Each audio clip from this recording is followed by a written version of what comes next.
Hello and welcome back to my How to Choose Your Class Guide series for BDO. Today we are focusing on Ranger.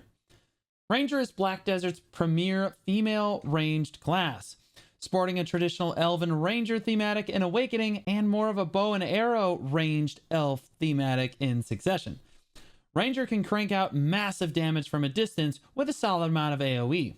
However, Awakening and Succession Ranger are very different in terms of playstyle, place in PvP, and their efficiency in PvE. We will start with Succession because it is the easiest to understand. Succession Ranger centers her gameplay around her bow and the range damage she can shell out. Succession's playstyle is focused more around trying to continually kite back and create distance between her and her opponent.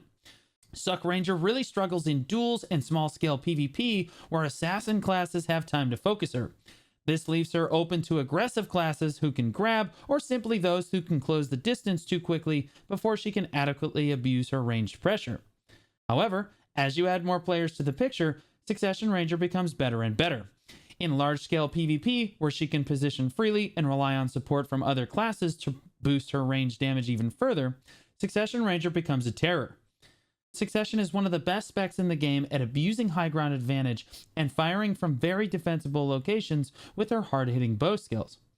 Suck Ranger's skill floor and APM are relatively low in all aspects of her gameplay, as you are just throwing out your best range skills on cooldown and positioning away from your opponent, whether they are mobs or players. To follow that up, Succession Ranger's skill ceiling is low to middle of the road, as you are always going to be susceptible to assassins and divers. But in fairness, the same could be said for Archer, who is similar to Succession Ranger's playstyle. Archer and Ranger's primary difference comes down to their AoE. Ranger has more of it, while the Archer's skills tend to be heavier in damage, but hit fewer targets. Succession Ranger's skill really comes from her positioning more than any key inputs at any point in time, so simply put, great positioning makes great Rangers. In contrast, the Awakening aspect of Ranger focuses more on the Kamasilvian sword, which makes her more into a mid-range duelist. Awakening Ranger is almost the reverse of Succession in PvP. Less AoE in range, but a plethora of tools that make her deadly even at close range against smaller numbers of opponents. Awakening is a movement and iframe heavy class that wants to ideally stay at the mid-range, baiting cooldowns and playing mind games with enemies. Although she has access to her bow skills and they provide a fair amount of utility for her, Awakening Ranger will need to get close in order to shell out most of her damage. In large-scale PvP, Awakening Ranger's playstyle might hinder you more than Succession's. Initially, you would think that you can stay safer against divers, but the lack of return damage on your bow skills is not worth the trade-off.